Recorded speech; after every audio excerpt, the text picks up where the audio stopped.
I want you to think for a moment about an oxen with its wooden yoke around its neck, strapped in, and right beside it, a chihuahua.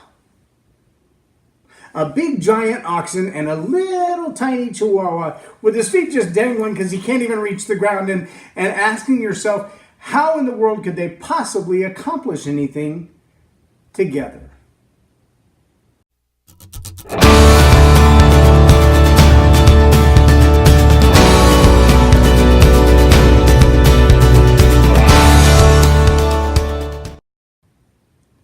I'm J Loren Norris with Leading Leaders Podcast.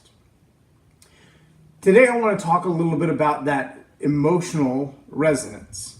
Now, we hear all the time that there are different types of emotions that can be used in communication and in leadership. We've even heard people talk about the mirroring. So if you see one person in a contemplative state as they're talking to the other person will eventually kind of move into the same contemplative state.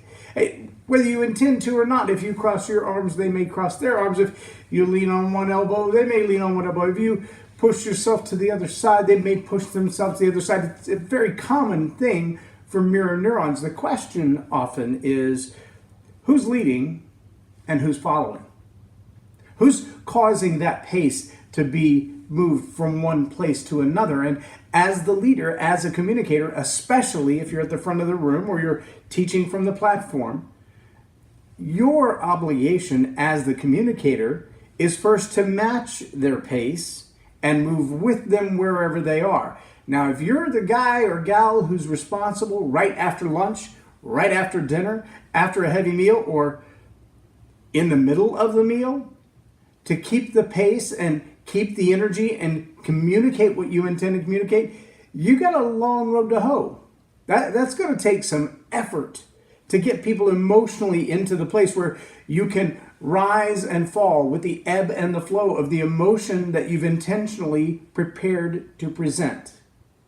Those things that go along with your call to action, those emotional, intentional spikes, ebbs, and valleys that you wrote into your presentation. All of those things are going to take a lot more effort if you step into an audience that's already kind of chilling their heels. They put the brakes on and they're laid back a little bit, because now you're like the oxen and they're like the chihuahua as far as momentum is concerned.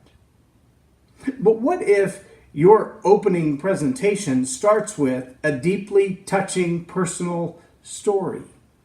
If your entire presentation isn't easily plug and play to say, well, I can get to that point later, let me start on a higher note, because I just walked into a room that's been supercharged. They've got music, they've got dancing, they've been hopping around on their feet. The last person who presented to them, whether it was introduction or it was transition or it was the last speaker, left them in a really high emotional state. Now they're the oxen and you're the chihuahua. You're trying to keep up.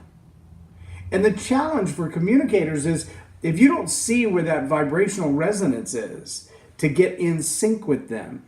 Maybe you've seen someone who does the champagne glasses where they move their fingers on the top and they cause the vibration of the glasses, and based on the amount of water that's in them, they each make a different note, and so they can actually create a melody, a tune, a song from the playing of these glasses. And all they're doing is rubbing their fingers around the top of the glasses, but based on the amount of water in them, they've created a song.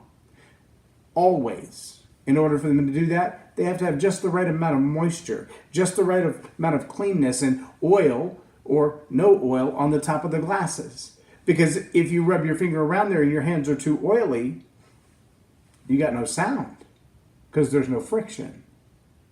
See, this vibrational resonance that exists in our conversation, it has to do with the emotional state that we find ourselves in and how we project that to and on people through our words, through our communication, through the pace of the words that we use, through the excitement that we add in the statements that we make, and whether or not that's cognitive dissonance because we sound really excited about something that's actually very depressing, or we resonate or don't with the audience because they don't get us or we don't get them. Culturally speaking, relationally speaking, educational backgrounds.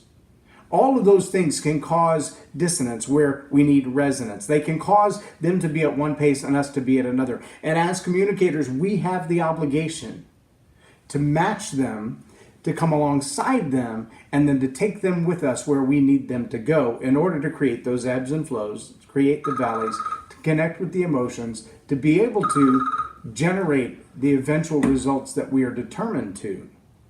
Whatever that call to action is, whatever it is that we want them to achieve, to accomplish, to be transformed in by the end of our presentation, we've got to be able to come alongside them first, match that pace, and then take them with us where we need them to go. As leaders, not just from the front of the room and the platform, but in relationships, we have to do the same thing. Perhaps you've been in that place where someone comes to work and they're just down for the day. Their batteries are out. They're out of energy. Maybe they don't feel well. Maybe they've been sick for the weekend. Maybe they've had a calamity in their family. And if they come into our work environment and we expect them to be up and cheery and emotionally moving and they're not there, again, we have to match their pace and bring them where we need to be. Don't beat them over the head until they change. Move to them, move with them, and take them where you need to go. I'm J Loren Norris for Leading Leaders Podcast on Tell It Like It Is TV. Have a blessed day.